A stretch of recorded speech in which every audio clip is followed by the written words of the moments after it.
Hello student. Class 10th physics unit light आपको हम करा रहे हैं। रिफ्रैक्शन ऑफ लाइट का ये 5वां पार्ट है। सभी पार्ट प्लेलिस्ट में आपको मिल जाएंगे, जिसका लिंक डिस्क्रिप्शन में हम डाल देंगे। इस पार्ट में हम चर्चा करेंगे formation of image by convex lens. बच्चों, ये टॉपिक आपके लिए बहुत इंपॉर्टेंट है। अगर आप यहाँ 10th क्लास में इसको कवर कर पाते हैं तो 12th में जो आप यूनिट लाइट पढ़ेंगे उसमें उसे पढ़ने में बहुत ही आसान होगा, और इससे रिलेटेड जो प्रैक्टिकल वर्क होगा वो भी आपका स्ट्रांग होगा। तो यहाँ पर आपके लिए बहुत इंपॉर्टेंट है इसको पढ़ना समझना। तो ये बेस आप अच्छे से क्लियर करें। तो चलते हैं अपने, देखते हैं formation of image by A convex lens. Convex lens से जो इमेज बनता है उसके कुछ रूल्स होते हैं, इमेज फॉर्मेशन के कुछ रूल्स होते हैं। तो पहले रूल्स देखते हैं, उसके बाद इमेज फॉर्मेशन की तरफ चलेंगे। तो देखिएगा, ये पहला रूल्स है। ये कॉन्वेक्स लेंस है, आपको बता चुके हैं रियल में कैसा होता है, ये भी हमने आपको दिखाया था। हाँ, ये प्रिंसिपल एक्सिस है, ये इसका सेंटर है, यानी सेंटर से जाने वाली लाइन जो दोनों सरफेस पर परपेंडिकुलर होती है वो प्रिंसिपल एक्सिस होती है। यानी ये जो लाइन है एक्स डैश सेंटर से जा रही है, और ये सरफेस पहला है, इस पर भी परपेंडिकुलर है, और इस लेंस का दूसरा सरफेस है, इसके भी परपेंडिकुलर है। तो ये प्रिंसिपल एक्सिस है। तो प्रिंसिपल एक्सिस के पैरेलल जाने वाली लाइट की रे, यानी a ray of light which parallel to principal axis of a convex lens passes through its focus after refraction through the lens। जो रे लाइट का रे प्रिंसिपल एक्सिस के पैरेलल जाती है, लेंस से पास होने के बाद, या ऐसे कहिए आफ्टर रिफ्रैक्शन फोकस से गुजरती है। ये प्रिंसिपल एक्सिस है, ये लाइट का रे। देखो और भी लाइट की रे होंगी, यहां पर सिर्फ एक रे दिखाया गया है, ए बी। तो ये प्रिंसिपल एक्सिस के पैरेलल आ रही है, लेंस से गुजरने के बाद यानी रिफ्रैक्शन के बाद कहां से जाएगी, फोकस से। ये आप याद रखना, ये पहला रूल्स है। सेकंड रूल्स देखिएगा, ठीक उसी तरह से ये कॉन्वेक्स लेंस है। अगर कोई लाइट का रे सेंटर से जाती है, ये सेंटर है लेंस का, a ray of light passing through centre या ऑप्टिकल सेंटर कहिए of a convex lens goes straight after refraction through the lens. तो सेंटर से जाने वाली लाइट की रे कॉन्वेक्स लेंस के ऑप्टिकल सेंटर से गुजरने वाली लाइट की रे आफ्टर रिफ्रैक्शन स्ट्रेट जाती, सीधी चली जाती है, किसी भी तरह से ये कहीं भी बेंड नहीं होती। ये आपका दूसरा रूल्स है। तीसरा रूल्स देखिएगा, ठीक इसी तरह से ये कॉन्वेक्स लेंस है, ये सेंटर है, ये प्रिंसिपल एक्सिस है, ये इसके फोकस है। देखिएगा कॉन्वेक्स लेंस में एक फोकस इधर दिखाया है, एक इधर। इसका मतलब ये नहीं है कि इसके दोनों साइड पर फोकस होती है। देखिएगा इस लेंस का फोकस राइट पर ही होता है, रियल फोकस होता है। ये वाला फोकस इस सरफेस के लिए है और ये फोकस इस सरफेस के लिए है। जब हम इसको पलट कर रखते हैं तो एफ डैश भी यहीं पर होगा। तो अब यहां पर देखिएगा, ये लाइट का रे है, फोकस से जा रही है। A ray of light passing through focus of a convex lens becomes parallel to the principal axis after refraction through the lens. तो फोकस से जाने वाली लाइट की रे, लेंस के फोकस से गुजरने वाली लाइट की रे आफ्टर रिफ्रैक्शन पैरेलल हो जाती है, becomes parallel to the principal axis, principal axis के पैरेलल हो जाती है। तो इस तरह से ये तीन रूल्स थे। पहला, प्रिंसिपल एक्सिस के पैरेलल वाली, कहां से, रिफ्रैक्शन के बाद फोकस से जाती है। दूसरा, सेंटर से जाने वाली, सीधी चली जाती है। और तीसरा, पहले का जस्ट अपोजिट है, अगर हम फोकस से डालते हैं लाइट की रे, फोकस से गुजारते हैं तो प्रिंसिपल एक्सिस के पैरेलल हो जाती है। आगे इमेज फॉर्मेशन में इन्हीं तीन रूल्स का यूज है और इससे ही हम सारे फिगर बना पाएंगे। तो चलते हैं। तो देखिए, formation of different type image by convex lens. तो यहां पर पहला केस लिया गया है, image form by A convex lens which the when the object is placed between optical centre and focus. जब ऑब्जेक्ट को फोकस और सेंटर के बीच में रखा जाता है तो इमेज कैसा होगा, ये इस केस में, ये केस बहुत इंपॉर्टेंट है।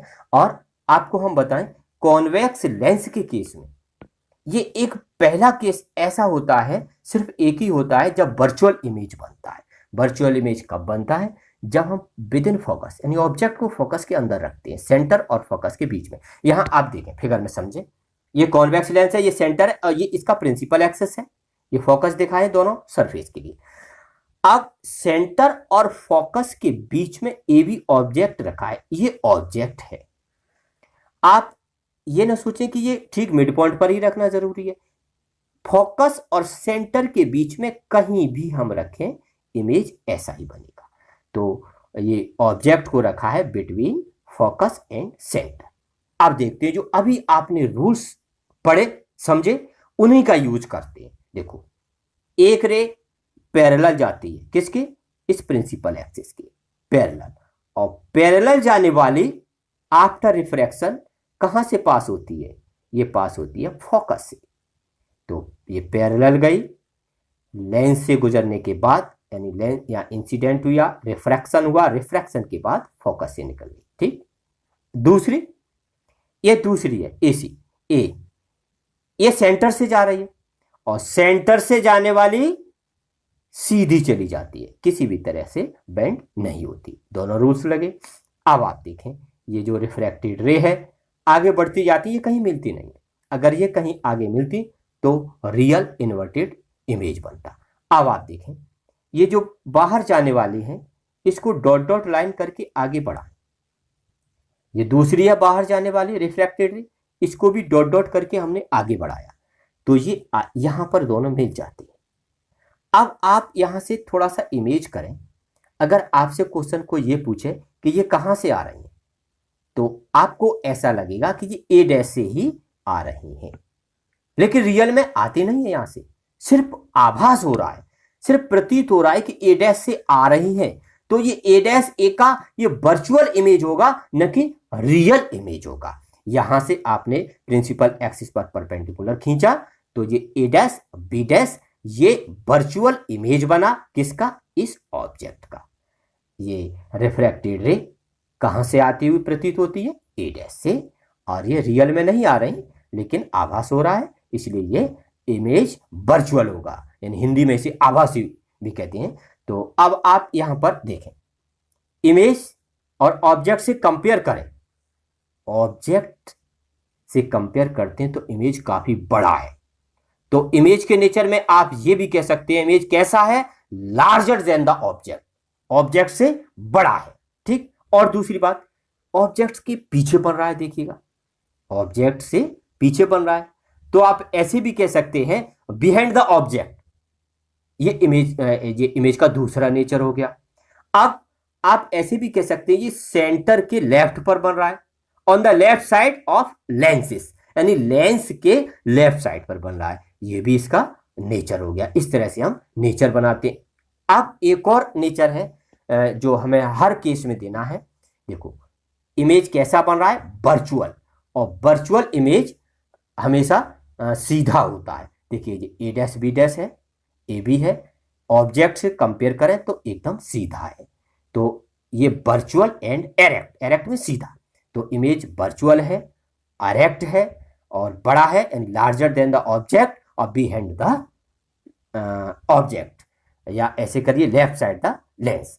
अब यहां एक चीज और समझते हैं जो न्यूमेरिकल में आपके काम आएगी। देखिएगा, ऑब्जेक्ट को हमेशा लेंस के, चाहे मिरर हो, लेफ्ट पर रखते हैं। देखो, ये लेंस है, ऑब्जेक्ट को लेफ्ट पर रखा, और लेफ्ट पर सेंटर से जो लेफ्ट की ओर के सारे डिस्टेंस होते हैं लेफ्ट साइड पर, वो निगेटिव लेते हैं, तो ये ऑब्जेक्ट का जो साइन होगा वो निगेटिव होगा, ये ध्यान रखना। यू माइनस का लेते हैं हमेशा, चाहे कोई सा लेंस हो, कोई सा मिरर हो। अब यहां इमेज देखिएगा, इमेज भी लेफ्ट पर है, तो इसका भी साइन माइनस होगा, यानी इमेज डिस्टेंस, ये ऑब्जेक्ट डिस्टेंस u है, ये भी माइनस लेंगे, इमेज डिस्टेंस भी माइनस लेंगे, यानी सेंटर से इमेज यहां तक बढ़ रहा है CB डैश, ये माइनस का लेंगे। अगर माइनस लगा हुआ है तो ये दिखाता है कि इमेज वर्चुअल है। लेंस के केस में वर्चुअल इमेज वर्चुअल इमेज के लिए भी नेगेटिव होता है, ये भी पॉइंट याद रखना।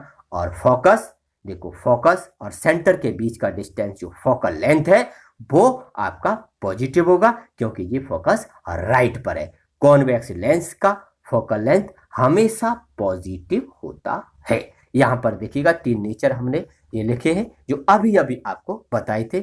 आप ये पॉइंट और आप देख लें, न्यूमेरिकल में बहुत काम आएंगे। न्यूमेरिकल में आप 12th तक के न्यूमेरिकल करेंगे तो यही पॉइंट आपको वहां पर सारे कंसेप्ट क्लियर कराएंगे। देखो ए भी क्या है, height of the object, object कितना बड़ा है ये फिगर में बताया था, उसको ओ से डिनोट करते हैं। ऑब्जेक्ट को हमेशा सीधा रखते हैं, इसलिए इसे ऑलवेज पॉजिटिव लेते हैं, चाहे कोई सा लेंस कोई सा मिरर हो। ए डैश बी डैश इमेज है, इमेज भी सीधा बन रहा है तो आई पॉजिटिव, यानी वर्चुअल इमेज के लिए, वर्चुअल एंड एरेक्ट इमेज के लिए आई पॉजिटिव होता है, ये ध्यान रखना। सी एफ, सी से एफ राइट पर है पॉजिटिव, सी से बी, यानी ये सी से बी ऑब्जेक्ट का डिस्टेंस लेफ्ट पर है, नेगेटिव लेते हैं। सी बी डैश यानी इसका इमेज का डिस्टेंस सेंटर से लेफ्ट पर है, ये भी नेगेटिव लेंगे। और वी नेगेटिव है तो लेंस के केस में इमेज कैसा होगा, वर्चुअल।